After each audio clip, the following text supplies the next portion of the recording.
Hello everyone, welcome to civil वाला daily current affairs. आज है 4 मई और शुरू करते हैं आज का डिस्कशन। सबसे पहले आज का कोट देख लेते हैं। I am not a product of my circumstances, I am product of my decisions. तो अगर आज आपको स्ट्रेस हो रही है एग्ज़ाम की या आपको लगता है कि होगा या नहीं होगा, अगर मैं इस कोट को एग्ज़ाम से रिलेट करूँ तो आपने कुछ डिसाइड किया था ना इस एग्ज़ाम की तैयारी के लिए, तो जो कुछ भी हो रहा है वो आपके डिसीजंस की वजह से ही हो रहा है, राइट। तो आप इस कोट को अलग अलग जगह भी जो है रिलेट कर सकते हैं, क्योंकि हम लोग तैयारी कर रहे हैं तो मैं एग्ज़ाम के उसमें ही इसको रिलेट कर रही हूँ। तो आज का पहला जो है क्वेश्चन देखते हैं, जो कल मैंने आपसे पूछा था। 2024 पेरिस ओलंपिक में पुरुष युगल वर्ग में कौन से भारतीय बैडमिंटन खिलाड़ी प्रतिस्पर्धा करेंगे? Which Indian badminton players will compete the men's doubles category at 2024 Paris Olympic? तो ये कल क्वेश्चन मैंने आपसे पूछा था और इसका आंसर है सात्विक साईराज रंकी रेड्डी और Chirag Shetty.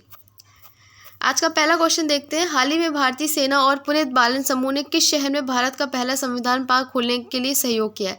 Recently the Indian army and the Punit Balan group collaborated to open the India's first, क्योंकि ये फर्स्ट कॉन्स्टिट्यूशन पार्क है, तो ये इंपॉर्टेंट क्वेश्चन है। ऑप्शन देखते हैं। ऑप्शन ए है अहमदाबाद, ऑप्शन बी है पुणे, ऑप्शन सी है जयपुर, ऑप्शन डी है Varanasi. And the answer is option B Pune. Explanation देखते हैं। भारतीय सेना और पुलिस बालन समूह ने संविधान पार्क का उद्घाटन करने का निश्चय लिया। लेफ्टिनेंट जनरल अजय कुमार सिंह ने समारोह का नेतृत्व किया। 2047 तक भारत की प्रगति के लिए नागरिकों के संवैधानिक कर्तव्यों पर जोर दिया गया। तो ये आप याद रखिएगा कि जो सबसे पहला संविधान पार्क खोलने का जो उद्घाटन कहाँ पे किया गया है, वो पुणे में किया गया है। नेक्स्ट क्वेश्चन देखते हैं। हाल ही में खबरों में रहा एंटारेस क्या है? What is Antares recently seen in news? Option A है पनडुब्बी, ऑप्शन बी है एआई उपकरण, ऑप्शन सी है लाल सुपर जायंट स्टार और ऑप्शन डी है आक्रामक पौधा। तो आज इसका आंसर है ऑप्शन सी लाल महादानव तारा या red super giant star.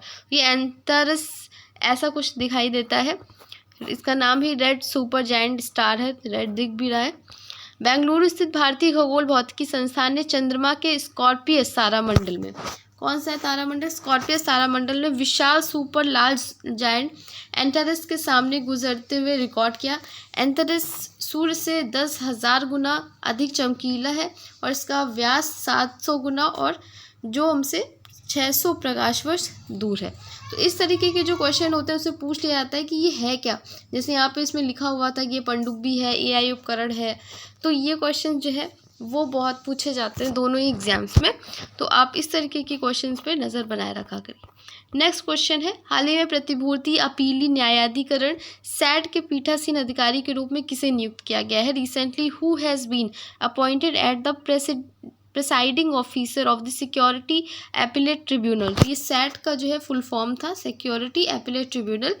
Option A है मीरा स्वरूप, ऑप्शन बी है धीरज भटनागर, ऑप्शन सी है दिनेश कुमार, ऑप्शन डी है जेपी देवधर। ठीक है, तो इसका आंसर है हमारा दिनेश कुमार। तो ये SAT justice Dinesh Kumar takes charge as the SAT presiding officer.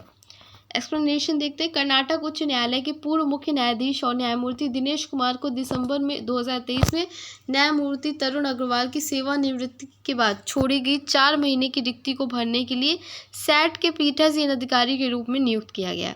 अब ये सैट जो है सिक्योरिटी एपिलेट ट्रिब्यूनल जो है हमारा है, ये किसके तहत जो है आता है? ठीक है, जो हमारा सैट है ये सेबी के तहत आता है। सेट जो है वो SEBI security and exchange board of India 1992 जो है उसके तहत एक स्वायत्त निकाय है। सेबी PFRDA IRDAI वित्तीय नियामकों के आदेशों के खिलाफ अपील सुनता है, जिसका उद्देश्य उच्च न्यायालय के बाहर अपीली प्रक्रियाओं को सुव्यवस्थित कराना है। ठीक है, तो जो SEBI security and exchange board of India है उसी के तहत जो हमारा सैट है वो एक स्वायत्त निकाय है, ये याद रखिएगा, क्योंकि इस तरीके के क्वेश्चन जो है वो काफ़ी पूछे जाते हैं। नेक्स्ट क्वेश्चन है आज का। रेड कोलोबस संरक्षण कार्य योजना जो हाल ही में समाचारों में देखी गई किस संगठन की एक पहल है? Red colobus conservation action plan recently seen in news is an initiative of which organisation? Option A है IUCN, ऑप्शन बी है WMO, ऑप्शन सी है WHO या ऑप्शन डी है WWF। तो ये जो है हमारा IUCN का इनिशिएटिव है, ये आप देख सकते हैं। ठीक है, तो ये है रेड कोलोबस, आप इमेज में भी देख सकते हैं इनको। इनके संरक्षण से रिलेटेड एक नया अध्ययन लाल कोलोबस को उष्णकटिबंधीय वन, ठीक है, जो ट्रॉपिकल फॉरेस्ट होते हैं वो हमारे उष्णकटिबंधीय वन के संरक्षण कंजर्वेशन की कुंजी के रूप में उजागर करता है। पूर्वी अफ्रीका में संकटग्रस्त वे महत्वपूर्ण जैव विविधता संकेतक हैं। ठीक है, तो ये बायोडाइवर्सिटी के संकेतक भी हैं और कहाँ पे है? पूरे अफ्रीका में ये संकटग्रस्त है। शिकार और निवास स्थान के नुकसान के कारण विलुप्त का सामना कर रहे हैं। और IUCN के नेतृत्व में रेड कोलोबस संरक्षण कार्य योजना का उद्देश्य उनके संरक्षण को प्राथमिकता देना है, अफ्रीका के जंगलों की सुरक्षा करना है और अस्थिर शिकार पर अंकुश लगाना है। ठीक है, तो ये बहुत ज़्यादा जो रेड कोलोबस है ये एक की है वहाँ के ट्रॉपिकल फॉरेस्ट कंजर्वेशन के, इसलिए इनको बचाने के लिए और जो है कार्य शुरू किया गया है। और सबसे ज़्यादा इनको एक्सटिंक्शन का खतरा किस वजह से हुआ है? तो ये जो हंटिंग और हैबिटाट लॉस होता है इस वजह से ये हमारे क्रिटिकली इंडेंजर्ड है। तो इस तरीके के क्वेश्चन आपसे पूछे जाते हैं दोनों ही एग्जाम में, तो आप देख लीजिएगा इसको। हाल ही में किस भारतीय कंपनी ने भारत में फ्लोटिंग और सौर ऊर्जा प्रौद्योगिकी को लागू करने के लिए नॉर्वेजियन फर्म के साथ एक समझौता ज्ञापन पर हस्ताक्षर किए हैं? Recently which Indian company recently signed an MOU with Norwegian firm to implement floating solar power technology in India? Option A है NTPC लिमिटेड, ऑप्शन बी है NHPC लिमिटेड, ऑप्शन सी है SJVN, ऑप्शन डी है निप्को। तो answer है हमारा option B NHPC। Explanation देखते हैं। तो NHPC लिमिटेड के साथ में नॉर्वेजियन फर्म ने जो है हस्ताक्षर किए हैं। भारत के प्रमुख जल विद्युत डेवलपर NHPC लिमिटेड ने फ्लोटिंग सोलर सॉल्यूशन में विशेषज्ञता वाली किसमें फ्लोटिंग सोलर सॉल्यूशन में विशेषज्ञता वाली नॉर्वेजियन टेक फर्म ओशन सन के साथ एक समझौता ज्ञापन पर हस्ताक्षर किए हैं। समझौते का उद्देश्य हाइड्रो इलास्टिक झिल्लियों का उपयोग करते हुए ओशन सन की नवीन फ्लोटिंग और प्रौद्योगिकी को तैनात करने में संयुक्त उद्यमों का पता लगाना है। नेक्स्ट क्वेश्चन है, जेरेमिया मानेले को किस देश के प्रधानमंत्री के रूप में नियुक्त किया गया है? Jeremiah Manele has recently been appointed as the prime minister of which country?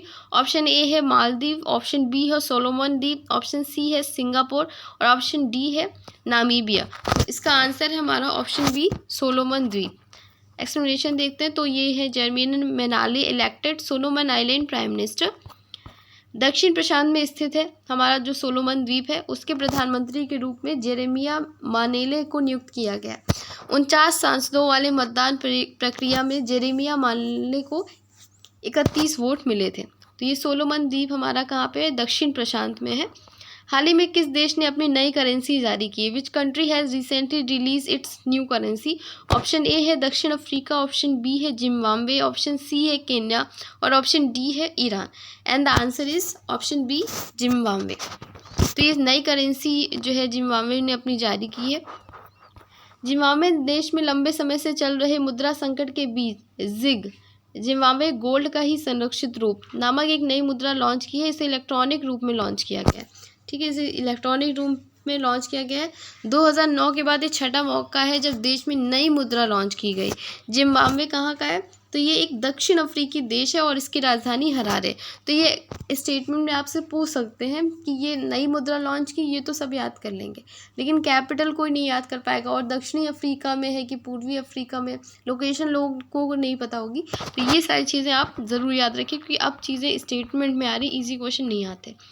Next question है, विश्व प्रेस स्वतंत्रता दिवस प्रतिवर्ष कब मनाया जाता है? When is world press freedom day celebrated every year?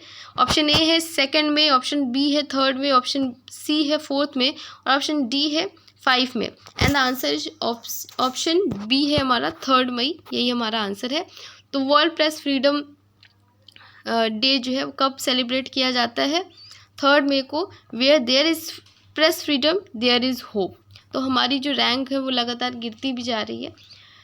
हर साल 3 मई को दुनिया भर में विश्व प्रेस स्वतंत्रता दिवस वर्ल्ड प्रेस फ्रीडम डे के रूप में मनाया जाता है। साल 2024 में विश्व प्रेस स्वतंत्रता दिवस का कौन सा संस्करण था? 31वां संस्करण मनाया गया है।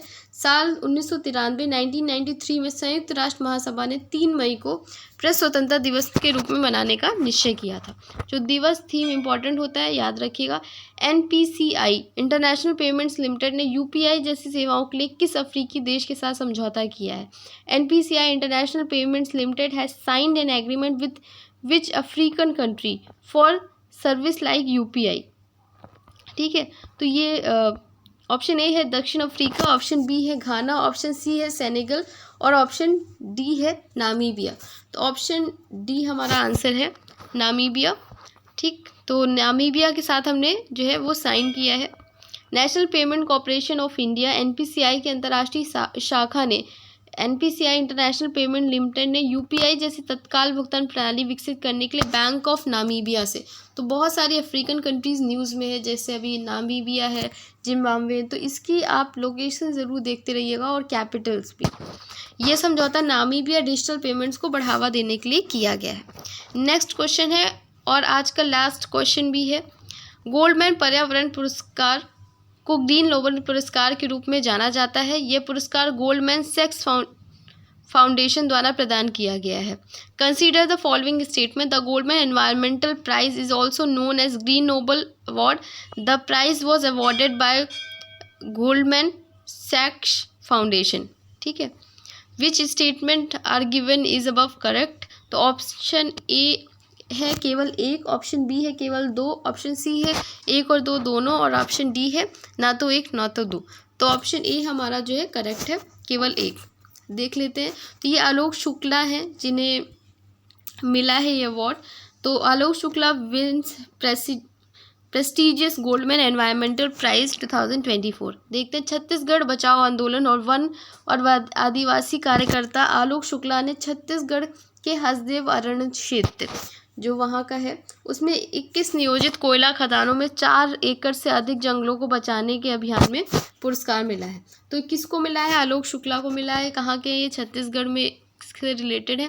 यह पुरस्कार जिसे ग्रीन नोबेल के नाम से भी जाना जाता है, गोल्डमैन एनवायरमेंट फाउंडेशन द्वारा दुनिया भर में ज़मीनी स्तर पर पर्यावरण नेताओं को दिया जाता है और इसके विजेताओं को कितने मिलते हैं? 2 लाख अमेरिकी डॉलर मिलते हैं। तो ये कहाँ के हैं? आलोक शुक्ला छत्तीसगढ़ के। छत्तीसगढ़ का जो हमारा हसदेव अरण्य क्षेत्र है वहाँ पे इन्होंने जो है अपना काम किया है। ठीक, तो आज का जो है टेस्ट क्वेश्चन देख लेते हैं। हाल ही में खबरों में रहा एंडरएस क्या है? इसका आंसर आपको कमेंट सेक्शन में करना है। PDF आपको इसका शाम को मिल जाएगा हमारे टेलीग्राम चैनल पे। अगर आपको ये सेशन अच्छा लगता है तो आप लाइक शेयर सब्सक्राइब कर सकते हैं और कल मिलते हैं एक नए डिस्कशन के साथ। तब तक अपना ख्याल रखिए और पढ़ते रहिए।